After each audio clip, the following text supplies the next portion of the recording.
மத்திய அரசினுடைய பட்ஜெட்டில் உணவு பாதுகாப்பு சட்டத்தின் கீழ் அறிக்கையோ அல்லது அதற்கான நிதியோ இதுவரை மத்திய அரசு ஒதுக்கவில்லை.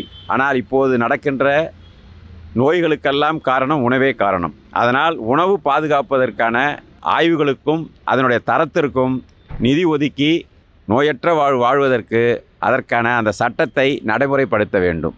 எங்களுடைய பகுதி அப்படின்னு சொல்லி பார்த்தீங்கன்னு கேட்டால் மிகவும் விவசாயிகள் சார்ந்த பகுதியாக இருக்கிறதால விவசாயிகளுக்கான அந்த கடன் உதவி எளிமையாக கிடைக்கக்கூடிய வகையில் அறிவிப்புகள் வெளியிடப்படணும்னு எதிர்பார்க்குறோம்.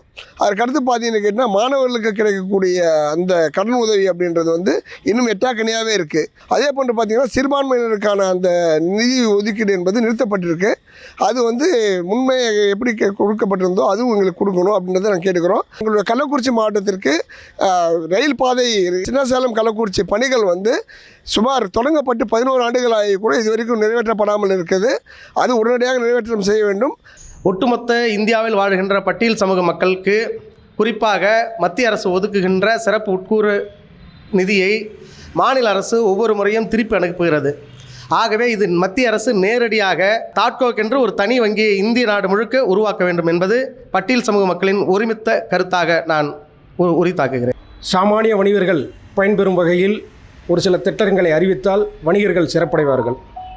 குறிப்பாக இன்றைய சிறு குறு வணிகர்கள் பாதிப்படைந்து இருக்கின்றது. அதற்கு முக்கியமான காரணங்களாக விளங்குவது ஆன்லைன் வர்த்தகம்.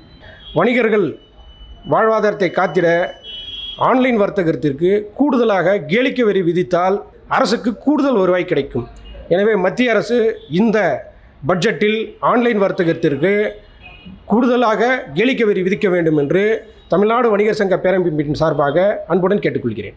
ஜிஎஸ்டி கவுன்சிலில் இருக்கிற குழுவில் மாநில தலைவர்களின் முக்கிய பிரதிநிதிகளை ஜிஎஸ்டி கவுன்சிலில் முக்கியமான பிரதிநிதிகளாக நீங்கள் சேர்ப்பதில் மிகுந்த கவனம் செலுத்தினால் இந்த ஜிஎஸ்டி குழப்பம் சிறு வணிகர் குறு வணிகர்களிடையே இருக்காது என்பது என்னுடைய வேண்டுகோள். கிராமப்புற மக்கள் தேசிய ஊரக வேலைவாய்ப்பு திட்டத்தில் 125 நாள் இருந்த வேலையை அதை குறைக்காமல் மகாத்மா காந்தி பேர் இடம்பெற மாதிரியும், அதே போல் மத்திய அரசினுடைய நிதி ஆதாரத்தை 90% கொடுக்குற மாதிரி கொடுக்க வேண்டுமா கேட்டுக்கிறேன். அது மட்டும் இல்லாமல் கல்விக்கான நிதி ஆதாரத்தை பெருக்கணும். விவசாய விளைபொருட்களை பாதுகாக்கிறதுக்கு கட்டடங்களை கட்டி விவசாயினுடைய பொருட்களை சேமிப்பதற்கு அரசு உரிய நடவடிக்கை எடுக்கணும்.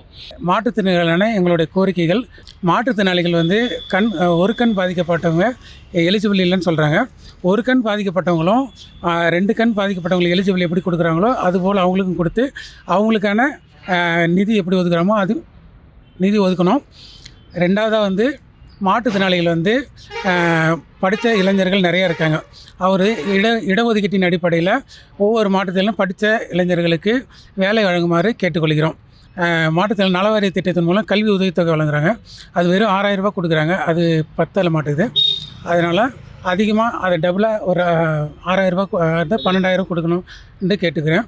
அதேமாதிரி படித்த இளைஞர்கள் நிறைய பேர் இருக்காங்க. அவங்களுக்கு ஏதாவது ஒரு தொழில் ஏற்படுத்தி கொடுக்க மத்திய அரசு மூலமாக ஏற்பாடு செய்யணும்னு கேட்டுக்கிறேன்.